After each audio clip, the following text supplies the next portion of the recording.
y'all good? Yeah. Let me pray here real quickly. Heavenly Father, what a pleasure it is to be in your house tonight with these people. Thank you, Father, for the blessing of just hanging out with people who are loving on you. And Father, I just ask that you be with us tonight as we discuss your word.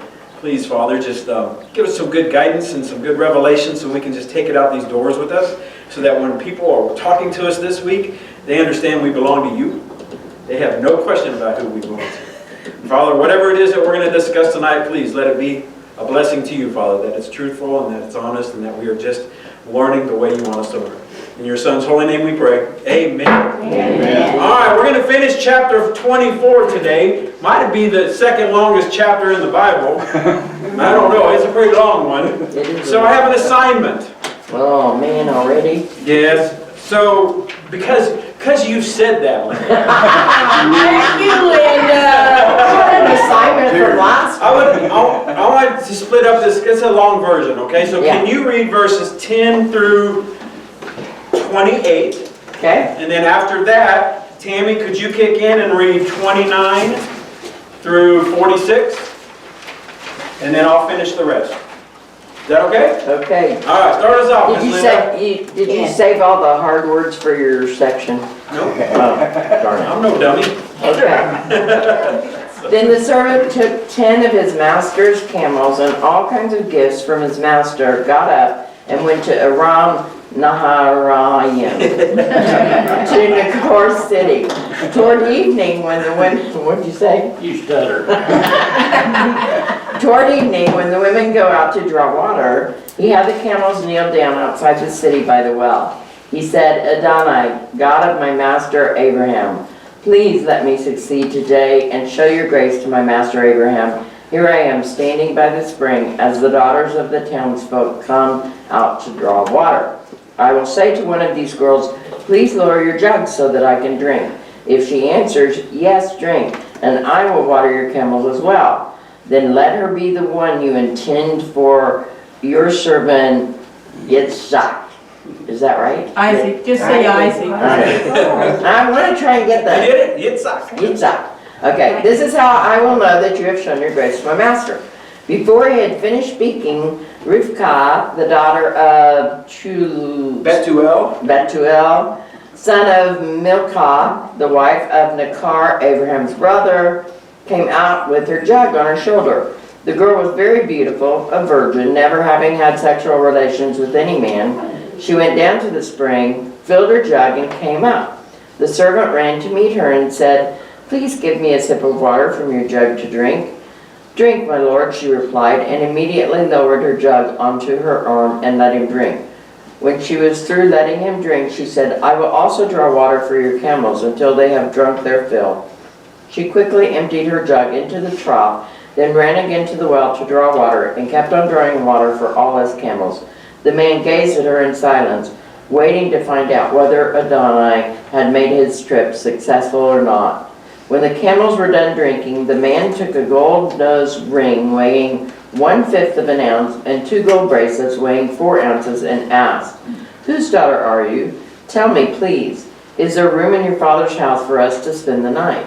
She answered, I am the daughter of Betuel, the son of Milcah, bore to Nakar, adding, we have plenty of straw and fodder and room for staying overnight. The man bowed his head and prostrated himself before Adonai. Then he said, blessed be Adonai, God of my master Abraham, who has not abandoned his faithful love for my master, because Adonai has guided me to the house of my master's kinsman. The girl ran off and told her mother's household what had happened. Rivkah had a brother named Laban. When he saw the nose ring and the bracelets on his sister's wrist besides, and when he heard his sister Rivkah's report of what the man had said to her, he ran out to the spring and found the man standing there by the camels. Come on in, he said, you whom Adonai has blessed. Why are you standing outside when I have made room in the house and prepared a place for the camels? So the man went inside, and while the camels were being unloaded and provided strong fodder, water was brought for him to wash his feet and the feet of the men with him. But when a meal was set before him, he said, I won't eat until I say what I have to say. Laban said, "Speak." He said, "I am Abraham's servant. Adonai has greatly blessed my master so that he has grown wealthy. He has given him flocks and herds, silver and gold, male and female slaves, camels and donkeys. Sarah, my master's wife, bore my master a son when she was old, and he has given him everything he has. My master made me swear, saying, 'You are not to choose a wife for my son from among the women of the Canaanite among whom I am living. Rather, you are to go to my father's house to my kinsmen to choose a wife for my son.' I said to my master, 'Suppose the woman isn't willing to follow me.' Abraham answered me, 'Adonai, in whose presence I live, will send his angel with you to make your trip successful, and you are to pick a wife for my son from my kinsmen in my father's house. This will release you from your obligation under my oath. But if, when you come to my kinsmen, they refuse to give her to you, this too will release you from my oath.' So today I came to the spring and said, 'Adonai, God of my master Abraham, if you are causing my trip to succeed in its purpose, then here I am standing by the spring. I will say to one of the girls coming out to draw water, "Let me have a sip of water from your jug." If she answers, "Yes, drink, and I will water your camels as well," then let her be the woman you intend for my master's son." And even before I had finished speaking to my heart, there came Rivkah, going out with her jug on her shoulder. She went down to the spring and drew water. When I said to her, "Please let me have a drink," she immediately lowered the jug from her shoulder and said, "Drink, and I will water your camels as well." So I drank, and she had the camels drink too. I asked her, "Whose daughter are you?" And she answered, "The daughter of Bethuel, son of Nachor, whom Milcah bore to him." Then I put the ring on her nose and the bracelets on her wrist, bowed my head, prostrated myself before Adonai, and blessed Adonai, God of my master Abraham, for having led me in the right way to obtain my master's brother, granddaughter, son. That's kind of weird here. Sorry. So now, if you people intend to show grace and truth to my master, tell me. Tell me now, he says. But if not, tell me so I can get out of here, is basically what he's saying. Laban and Bethuel replied, "Since this comes from Adonai, we can't say anything to you, either bad or good. Rebekah is here in front of you. Take her and go. Let her be your master's son's wife, as Adonai has said." When Abraham's servant heard what they said, he prostrated himself on the ground to Adonai. Then the servant brought out silver and gold jewelry, together with clothing, and gave them to Rebekah. He also gave valuable gifts to her brother and mother. Man, they were making out, weren't they? He and his men then ate and drank and stayed the night. Boy, they were partying big time. In the morning they got up and he said, "Send me off to my master." Her brother and mother said, "Let the girl stay with us a few days, at least 10. After that she will go." He answered them, "Don't delay me, since Adonai has made my trip successful, but let me go back to my master." They said, "We will call the girl and see what she says." Wow, that's interesting. Then they called Rebekah and asked her, "Will you go with this man?" And she replied, "You bet I will." So they sent the sister of Rebekah away with her nurse. Interesting. Abraham's servant and his men. They blessed Rivkah with these words, "Our sister, may you be the mother of millions." Oh, no. That's the appropriate response. "Oh, no, Lord." "And many of your descendants possess the cities of those who hate them." Then Rivkah and her maids mounted the camels and followed the man. So the servant took Rivkah and went on his way. Meanwhile, Yitzhak, one evening after coming along the road from Be'er Lachairoi, I don't know if that's right, but we gave it a shot, he was living in Negev, went out walking in the field, and as he looked up, he saw camels approaching. Rivkah looked up, and she saw Isaac. She quickly dismounted the camel. Love at first sight, right? So she said to the servant, "Who is this man walking in the field to meet us?" When the servant replied, "It's my master," she took her veil and covered herself. The servant told Yitzhak everything he had done. Then Isaac brought her into the mother Sarah's tent and took Rivkah, and she became his wife. And he loved her Wah, hear the violins going off. Then Isaac was comforted for the loss of his mother. Woo, that's a long chapter, isn't it? That isn't even the whole thing, but that was part of it. So before we get started, I want a side note. How many times did you hear the word camel? More than once, right? So in doing research for this, I ran across something that made me just kind of made that puzzled look. And here's what I ran across. I was reading some notes from this guy, this historian, and he said, did you know there was no such thing as camels living in Mesopotamia back when Abraham and Isaac were alive?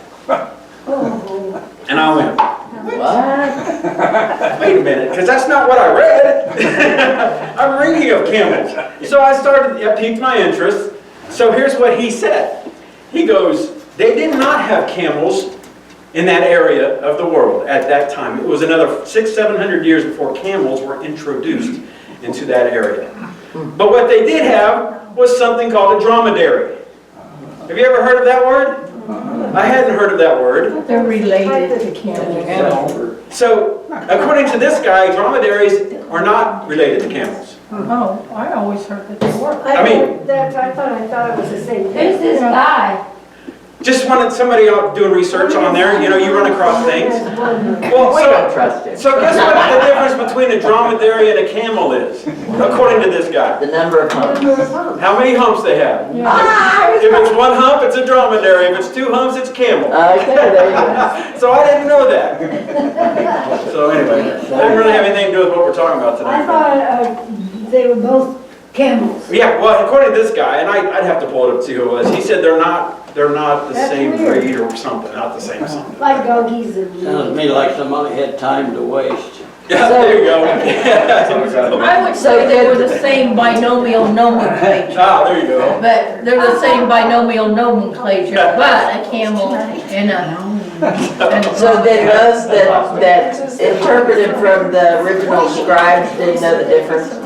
Well, I don't know about them, but the people who did English apparently didn't know that. Right? Yeah, somebody along the way. So we pick up our story where Abraham's servant just made an oath to Abraham. Remember that last conversation last week? We Yeah. talked about the oath going under the thigh. Yes. We talked about some other things. Yeah. I read a lot about that. All right. There's a lot of varying views about that, Brian. I read up on that. And Oh. I was telling Nicholas, number one, I don't understand the Bible nearly as well as I thought I did, especially some of the stuff in the Old Testament. Number two, the Jewish people or the Hebrews had some very, very strange traditions, I gotcha. So, you know, and they even have a book, an oral Torah, you know, on all of their traditions and well, that stuff. was a true, that's a weird one. That was a true one. That was very weird, yeah. So next we see something in the Bible that we just read about that you see a lot in the Bible.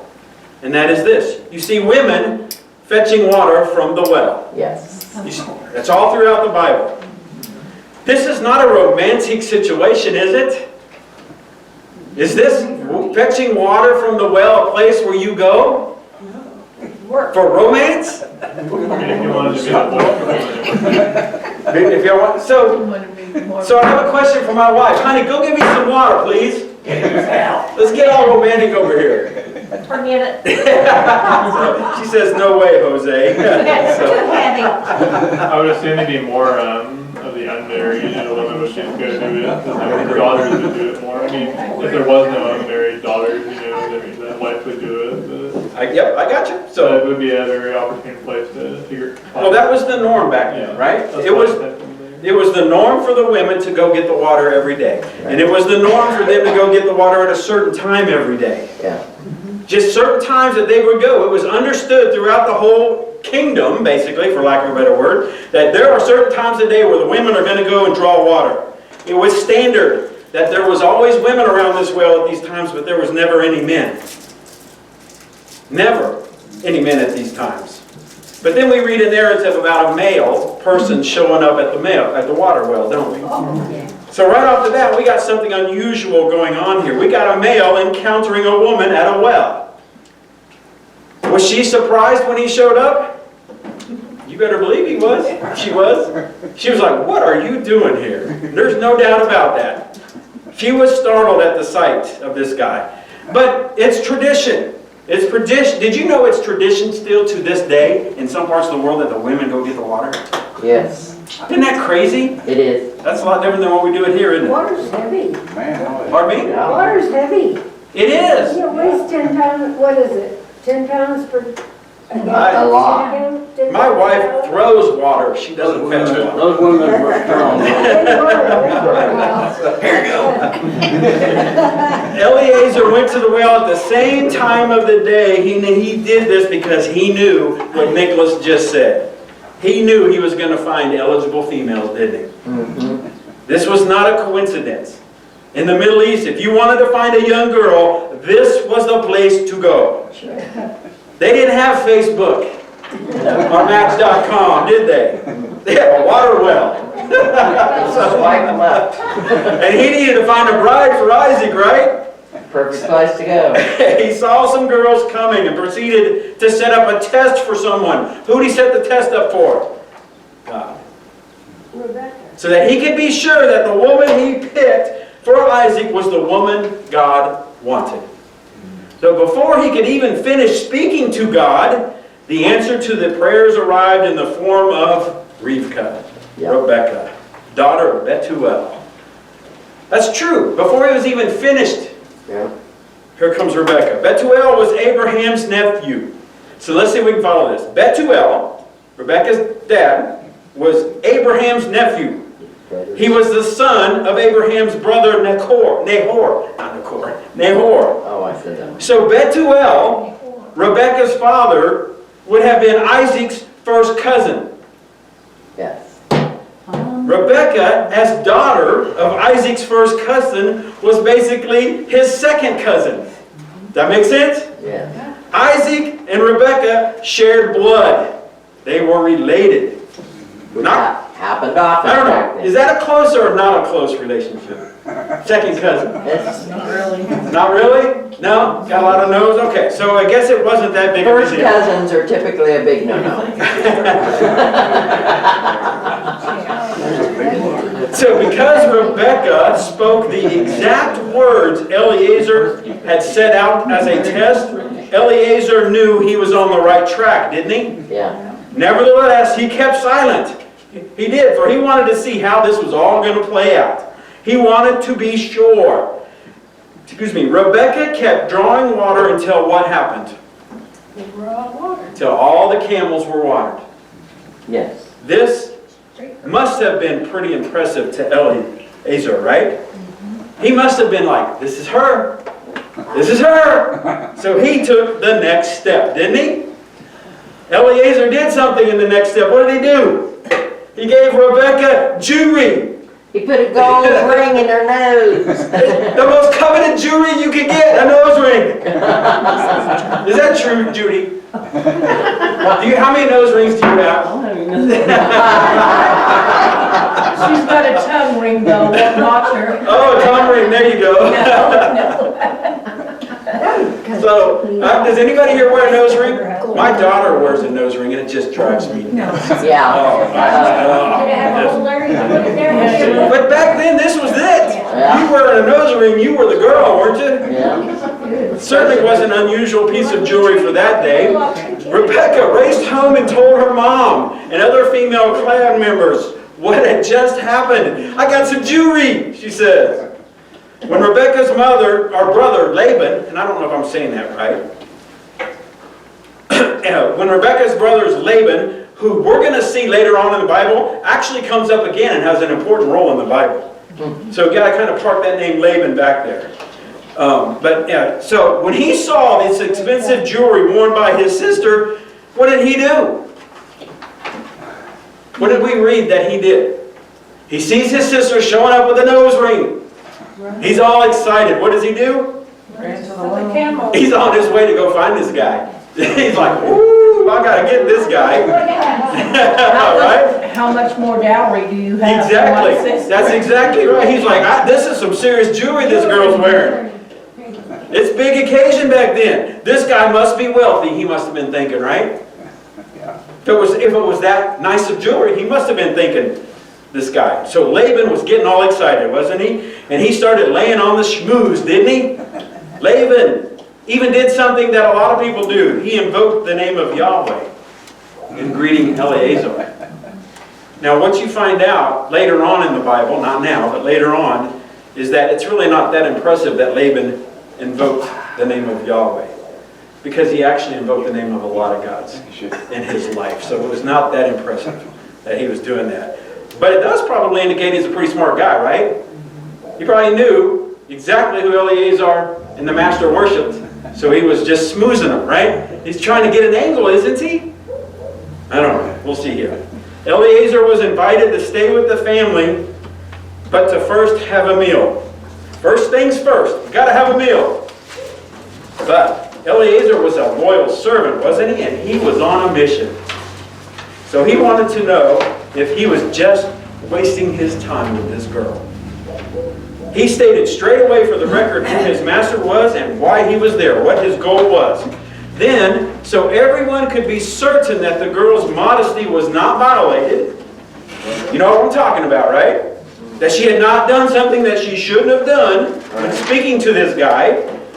That she was honorable with her intentions. He restated, meaning Eleazar, all that was told to him by Abraham. How he was to carry out his duty and how it led to this lovely girl named Rebecca. So you get the picture of what's going on here, right? Yeah. In fashion that's customary back then in Eastern hospitality, Rebecca's father and brother said, "Oh, go on, girl." Did you pick up on that in the story? The father and the brother were like, "Far be it for us to go against God's will. God, if you want her, take her." So, can you see them just sitting in the tent with their camels going, "Wink, wink, we got us a good one here. Let's get this guy." All right? So, we can be sure that they were not really that anxious to get rid of Rebecca, but they were probably extremely anxious to get a dowry. Yes. Right? That was their motivation, wasn't it? Yes. So they were really ready and willing to give her hand in marriage to some guy they don't even know. They had seen this expensive nose ring jewelry from Rivka, right? Wearing? They knew from that they got gifts coming to them as well from a wealthy guy. It might not have been as much as like the wealthy thing, is more as a person of high standing can afford such gifts, and they want their daughter to go to the best person, and that would be how you determine who the best. So you're thinking it's a status thing more than anything? I think so. Gotcha. I think it could be I'm not both. saying they wouldn't like the gifts. I just don't know necessarily if they're motivated by greed or not. I don't think that we should Gotcha. assume that. I think it could be both wealth I and thought the status. dowry usually came from the bride's side. Well, I just used the word dowry, but you know what I mean. They knew she's This was wearing jewelry tradition. that wasn't cheap stuff. It wasn't the Walmart jewelry. He probably bid it. So whatever emotion it stirred, they were motivated, right, to get rid of her. One way or the other. Jewelry is what I buy. But did you pick up that they bartered with this person actually? They were actually bartering for Rebecca. They were bartering, trying to get more stuff. But did you also notice that after a little bit more bartering, Rebecca, along with the woman who cared for her as a child, accompanied her back to Canaan? Yeah. So, who is this woman who accompanied her back to Isaac? Yeah, her nurse. And so how old was Right? Rebecca? Her name. Yeah. And So she like a still had a nanny. nurse. It was I mean, it's reasonable the to nanny, assume that Rebecca was probably. nurse Right. and nanny. I know, Very but possible that, she was still a child, or at least like maybe a young teenager, so maybe the nurse was right, that's what I was teaching her how to thinking. be a woman in that age, I got you. She must Basically have been like a basically her teenager. guardian, Nope, I totally get it. That's what I would She's say. some kind of connected, right? Yeah. Yeah. She's some kind of. Well, let's turn our attention to Rebecca's father real quickly. Did you guys pick up on this? Isn't it very interesting how little, and I'm talking little, the father, Bethuel, was involved in this whole situation? Yeah. That's unusual. Laban, Rebecca's brother, he was the dominant player, wasn't he? In Rebecca's situation? That is not normal, is it? Think about it. That is not normal because it is the dad. the father who's the head of the whole clan. So why is Laban doing the business of the father? Father might be dead. What's that? Father might be dead. No, Okay. it says he was. It could be a health issue, Well, right? no, it doesn't. He's not dead. He's Yeah. alive because he's in the conversation, but he could be very close to dying. He Right. could be so old and crippled that he can't even do much. So the brothers, it could be definitely health related. It is probably reasonable. I mean, maybe Bethuel was feeble from his age. Maybe he was sick, because it was definitely not customary for Laban to interject himself in front of his father, Right, unless there was a reason. yeah, that wasn't traditional. We're not telling what the reason is, but apparently something was going on, right? Because he took over basically the duties of the guardian of the clan, didn't he? So probably, don't know this, but probably Laban was the firstborn of Bethuel. And thus, in verses 54 and 55, when Eliezer asked for leave to take Rebekah and go, it was her mother and brother, not her father, who requested that she stay longer. A little more dickering followed. Then Rebekah stated that she was ready to skedaddle. Was permission granted for her to go? You bet it was. The scriptures tell us that Rivka's nurse accompanied her on this journey back to Isaac. Apparently this nurse was much loved, right? Maybe a much loved family member who could well have been Rivka's wet nurse when she was an infant. What is a wet nurse? She nurses the baby. Huh? She nurses the baby. Right, the one who Okay. nursed the baby. Yeah. So maybe from the day she was born? This nurse is involved with Rebekah? I would assume so. Well, some traditions, even back then and in some countries still today, a wet nurse could be your grandmother or aunt or something like that. You had your mother to nurse you, but you also had family members and stuff that were wet nurses. Well, how could they nurse? Gotcha. They didn't do that. How could a grandma nurse a baby? Well, they had children way into they had longer lives than we did. I'm just, And I think back then, they I'm say, sorry, it's a good, valid question, right, Vicki? Yeah. they say in Bible That's what I was tradition, a lot of, when you took them away from your breast, they were probably 4 or 5 years old. Not just when they got their first two. So like we maybe did. if there were grandchildren before that, she'd been nursing them all? Yeah. Oh, Yeah. Right, Well, you didn't have a pump That's that you exact- babysat, you right, know. yeah, yeah. That's a good point.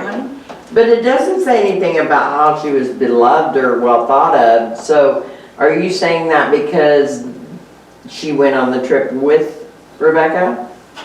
That's part of the reason, right? First of all, she's still around. Right, She's still connected to Rebekah. I mean, she's probably a servant though. So something, I mean, it could be a servant, it could be a Hagar situation. well, I don't thought the know. same I mean, thing, I would- Rebecca's But probably. she wasn't hated. I would assume that she's at least loved by Rebecca because they probably got a lot of time Yes. to know each other. She would grew make up under her care. I would agree with At that. least if they get a Yeah. She was a positive woman. guardianship of her. And nurse can be substituted for the word nanny as well. It doesn't necessarily mean the Right, same one. right. In a wealthy household, like wealthy traditional households, the wife of the family, like Rebecca's mom, she wouldn't have actually cared for her kids as much as a servant would have. So that would probably be who this nurse is. Well, the actual Hebrew word in Scripture is, I'm going to hope I can say it right here, meneket. Meneket. Guess what that means? Wet nurse. Yeah. So our translations are saying nurse, but the Hebrew word says actually wet nurse. Mhm. So who knows, right? But apparently she was well loved, and she went, right? Right, well, who would want to send their daughter out on this trip with men they just met? Yep. You know, According to how much you get. right? I mean, those rings you You would get. you would want to have a woman with her to make sure that she was safe. And the other thing also, like I mentioned earlier, Rebecca was probably younger. She could have been a child or like a teenager. Where I agree. That's the first thing I thought of. Even when if I she read. was a young adult, she'd still be young for that age, and Right. she'd still be learning how to fill the role of a wife. And Right, woman right. in that age. That's exactly what I Which the thought nurse of. would still be teaching her. Mm-hmm.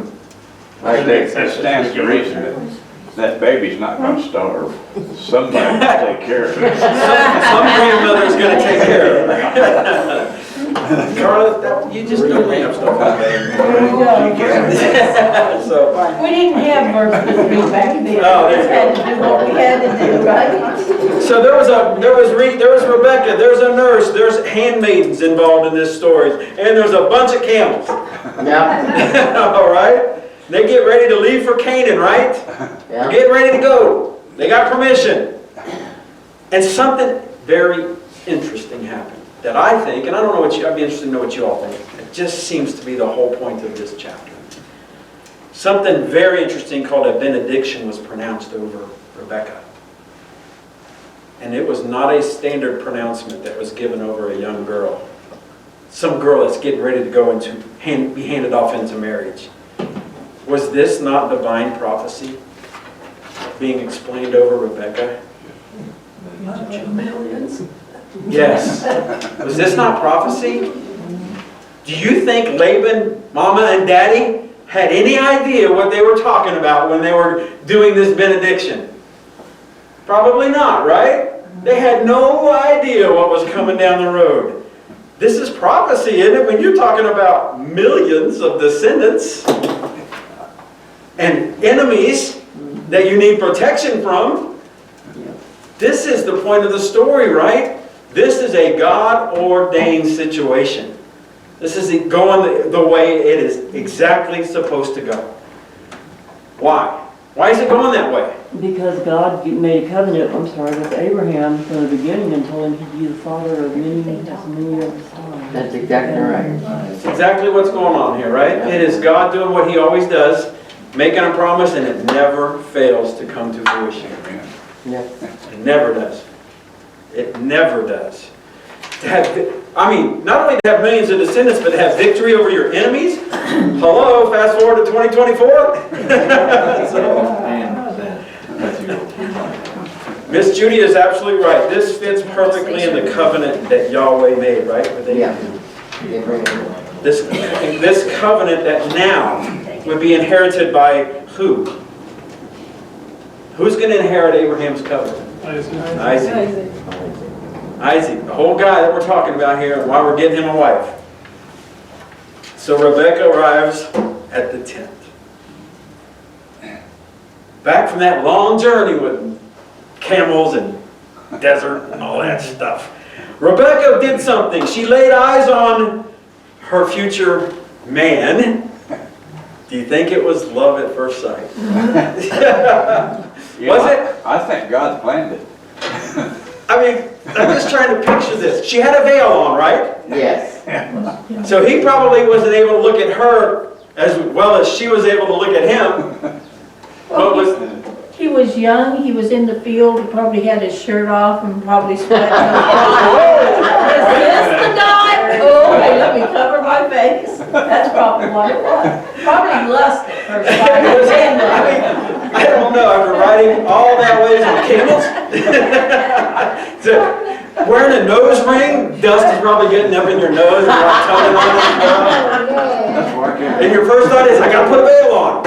In my Bible, it says that in that time it was customary for a woman to cover her face with a veil during the period of betrothal. So before they were married, he wasn't supposed to see her face. Yeah, Exactly. yep. So, I think that was more about it. I'm guessing she wasn't covered up until they got there. And Right. what I get from it is that she didn't actually expect to meet Isaac there, like on the way. it was a surprise. They weren't like all the way around yet, and they're out like in the field just like that. So Yeah. what I'm thinking is that when she realized who it might be, she asked to make sure and she covered herself quickly before they broke that condition. Does it say she asked who he was? Yes. Yeah, Okay, I didn't look up. that's verse 65. Is that mine? That's what it says. Yeah. Who is this man walking to the field to meet us? Gotcha. Yeah. So, do you ever read of it? Remember Sarah? Mm-hmm.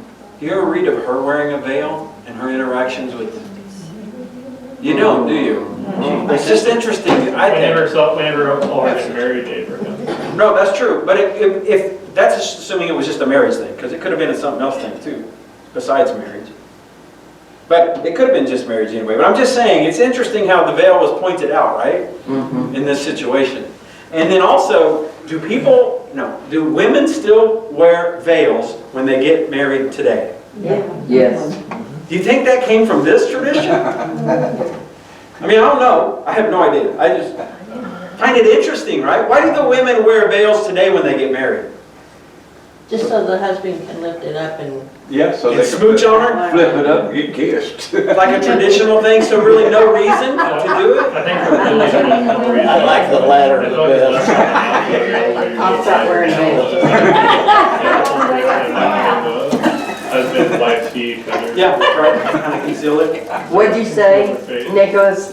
I think the real tradition for the veil, like today and also back then, was the tradition of not having the man and the wife see each other until they're actually at the ceremony. Right, and that certainly still is tradition in We still some do that. foreign places, Yeah. you know. Well, we still do that today even. Yeah, in America we do Even in that. America we do it. Yeah, but it's not so much under the same meaning as far as I'm concerned. I think it's more of, So many wear the veils. No. But we still carry the tradition of husband and wife not seeing each other until the ceremony. right, that's true. That is true. Not everyone does, but Yeah. most people do. I've been to them. Yeah, because it's supposed to be bad luck if you see each other. No, you didn't wear one. I did. So- I'm guessing that bad luck quote-unquote where this tradition came from. They just kind of changed the meaning. Mm-hmm, Yeah, instead of a blessing, it's one. right. Gotta check that one. Well, I think you guys are just right on track. Her putting a veil on was likely letting Isaac know that she was the one, right? Yes, She was the one. That's why she was there. She was the one that was chosen for him. So how old was Isaac when he married Rebekah? Does it say? Doesn't. You know better. Anybody care to venture a guess? Just trying to do easy or unfamiliar easy math? I'm guessing he was at least 30, but we also don't know if all of it is in chronological order in the last few chapters. So Yep. It's really hard to know. right, It's hard to know, right? yeah. I don't think it matters though. No, it doesn't. I know he was probably older than Rebecca, but that's just generally how it was. I only bring it up because there's a lot of different opinion on how old this guy was. So I just took all the different ones that I read and I averaged it out and it came to 40. I would think at least 30 because traditionally 20-something-year-old man would be considered to be young still. Yeah, Gotcha. yeah. So, 40 was still young back then, as long as they. Well, yeah, just ask Noah. Yeah. Or Noah's dad. They were starting to live less now. Right. They only live a little over 100 now. Right, So after the flood, that's when they started. Started going down. 121. So what has happened in this story is the father and the mother for the next generation in this line of the promise and the covenant, it's now in place, isn't it? Mm-hmm. Isaac and Rebekah, they went into the tent. Whose tent did they go into? Sarah's, And it became their tent, didn't it? yep. In this era, back then, if you do the research, you'll find out that men and women generally stayed in separate tents, even after they got married. Yeah. Even kings and queens, and the kings that had more than one wife and stuff, wives had their own tent. Yep. The king I've read had to that. knock on the door and say, come Yeah. on out. It was customary to sleep in separate quarters if you were married. So I need my own bedroom, Michael. Say it. So the fact that this bride and groom entered Sarah's tent meant something, didn't it? What do you think it meant? Symbolically, what did this mean? It means she was now here. She is now the matriarch. I was just gonna say, she's the new matriarch. Yep. She is now the one. She is now the one who's replacing Sarah. So the line of promise is still going on. Why was Sarah's tent still around? Maybe for that very purpose. Maybe just for that exact purpose. I don't know, but maybe so. Why was it even still around?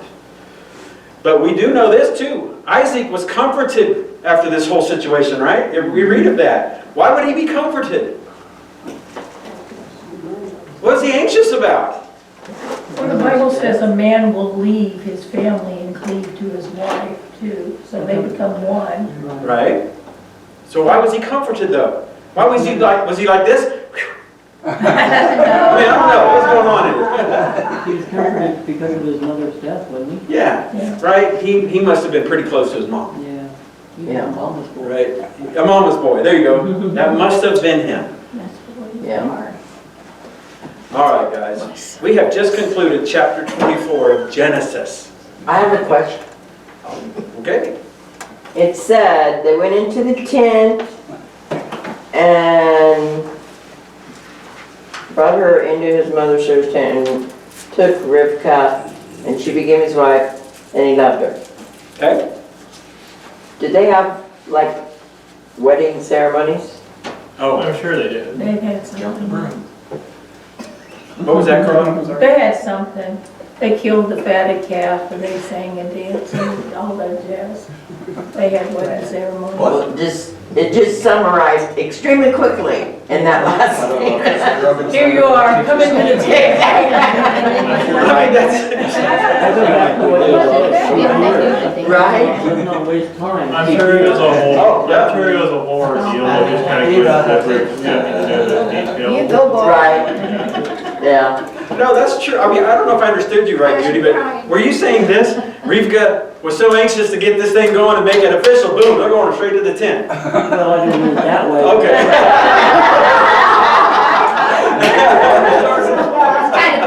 What did you, She wanted more jewelry. so what did you say, Judy? I 'Cause just said they knew that the woman that was supposed to be there was there, so they didn't waste time. They just. right. Well, you know, when you're fulfilling a prophecy, or covenant, you know, even that Abraham covenant, that's a big deal. So you don't mess around with that, you know, so. And there's really no need, I guess, to explain anything else other than, but Well, I it mean, just yeah. sounds like wham bam. I'm sorry.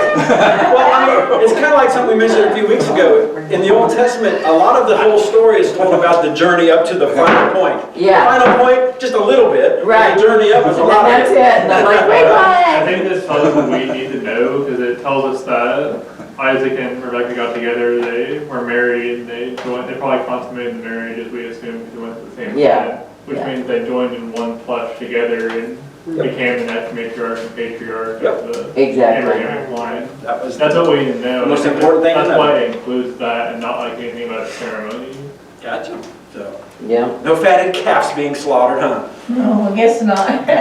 Well, also, before I look ahead, isn't it the next chapter too, that Abraham himself gets lonely and remarries after Sarah's death? We're gonna get ready to go there. Oh, okay. So let me start chapter 25 right quick. We're not going to get into it much, but let me just start it, all right? So we can finish this out here. But I'm going to read to you the next chapter, verses 1 through 11. Oh, there As it the is. story continues, and it's on your sheet. Abraham did something. He took another wife. And he could still. His name was Keturah. She bore him Zimron, Yokshan, Midian, That guy. Ishbak, and Shubak. Yokshan fathered Sheba and Dedan. The sons of Dedan were Asherim. I don't know this one. Lushheim and Lumaim. The sons of Midian were blah, blah, blah, blah, blah, blah, blah. All of these descendants were of Keturah. Abraham gave everything he owned to who? To Isaac. But to the sons of the concubines he made grants while he was still living, and he sent them off to the east, to the land of Kedem, away from Yitzhak, or Isaac his son. So he gave stuff to other people too, right? Yeah. This is how long Abraham lived. I'm 175 years. Whew. Then Abraham breathed his last breath, dying at a ripe old age, an old man full of years, and he was gathered to his people. Isaac and Ishmael, his sons, buried him in the cave, and I showed you that, I think, at Machpelah, in the field of Ephron, the son of Tozar, and Hittite by Marm. The field which Abraham purchased from his sons of Het. Remember that story? Yeah. Abraham was buried there with who? Sarah. His wife. After Abraham died, God blessed Isaac his son, and Isaac lived near Beer Laka-Roy, I think is how you say that. Yes. So, we are getting ready to come to the end of the story of Abraham and Abraham was Ishmael. extremely fertile. We're given some final information about Abraham that we should make a mental note of. First of all, Abraham took another wife, right? He took another wife named Keturah, whom we don't know very much about, do we? No. So here's a statement that I ran across. What do you all think of this? Bible scholars are not even really clear on whether or not Abraham was married to Sarah and Keturah at the same time, Really? or if they were not married at the same I time. don't, Well, Carla made her position earlier. She said, nope. nope, I think. well, yeah, I mean, it clearly states that Sarah had died before. But it is a chronological order. If it's in chronological order. That's true. Has anyone ever read a chronological Bible? I see them advertised. I just wondered if that's any good or not. No, not in detail like that. Yeah. It does that kind of. I don't know. But who knows? I mean, I'm not trying to advocate one way or another. Well, that, like Job, they say it was probably written before Genesis. Mm, I mean, I don't know whether it was Right. or not, but they, you know, yeah, I So, get it. I The get it. reason why I want to just bring this up to you is because of Keturah. Keturah is a pretty interesting person. Guess what Keturah, the name Keturah means in Hebrew? It means spices. All right? Now, hang in there with me. well, he was a ripe old age, so see, if he was ripe, he'd want a woman that smelled like spices to set by I the gotcha. church, right? It has long been suspected that certain tribes, descendants of Abraham and Keturah, they were associated with the spice trade in ancient times. It is also helpful to know that that region of the time frame we're talking about was the spice producing region for the Middle East. And it was going to stay that way for several centuries to come. It's the area that we're talking about today known as Yemen. You heard of Yemen? You might have seen it on TV because there's a lot of things going on in Yemen right now. Spice trade and travel was extremely popular and prevalent back then to these ancient people. Now, what's interesting, friends, about this people that came from Abraham and Keturah is we see that only men were listed in the Bible. Yes. But there's probably daughters too, right? Oh, no. Do you know that you run into several of these kids of Keturah and Abraham later on in the Bible? They come up again. And let me tell you how they come up. They are related to stories with Moses. All right? There is particularly one descendant of Abraham and Keturah that is prevalent in the Bible. That guy's name is Midian. You've heard of Midian, right? Yes. True to his mother's name, the Midianites were known as spice traders. Guess what their particular specialty spice was? Now I'm talking about a descendant of Keturah and Abraham. Midian. Guess what the prevalent, most spectacular spice they traded in was? Take a guess. Marijuana? What? Who said It's going to blow your mind when I He tell said you. marijuana, he said myrrh, he The just one they changed. anointed Jesus with, what was it? What's that? It's the one they anointed Jesus with. Frankincense. and Okay, which is what? Frankincense and myrrh. It is frankincense. It is frankincense. Right. Do you think there's a connection here? Oh, yeah. Oh, Not yeah. really. I have a yes and a no. That's some high dollar stuff. So why do you say yes and why do you say no? And we'll end it with that. I just don't see anything significant about it. Okay? Because what? I don't see anything significant. He just doesn't like it. I just think we're digging too deep and not really, like, it doesn't matter, you know? It's not- Making assumptions? You think? All right, how about the yes person? What do you say? I think it's very significant, yeah. What? I think it's very significant, especially when we're sitting there talking about the things between Jesus and Isaac, Mm-hmm. you know, and the The comparisons. parallels? Yes. That's a, Well, when Jesus was born, frankincense and myrrh was brought as gifts. But that, there are different reasons for that. I don't think this is relates here. Right. I've even sat here and thought off and on throughout this whole study about how Jesus met the woman at the well. And she was a Exactly. Samaritan, and so she went out to the well at a different time than other women because she was known to be not worthy of Right. being around the other The women. Jews thought the Samaritans were dogs. In fact, the Bible says that they called each other dogs. They hated each other so much. Right. So, yeah, to me it makes sense because of that parallel thing between Isaac and Jesus. That there's definitely, I mean, and that was God's thing in His Word. That was one of His, what do you call it? One of His principles. oh, One of gotcha. His principles. So, Yeah.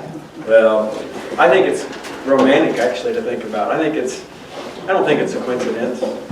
No. If it's true, Yeah. I mean, who knows? I don't know. I mean, it doesn't say it in the Bible, so got to step back and go, is this really true? That's why the thing I don't care about.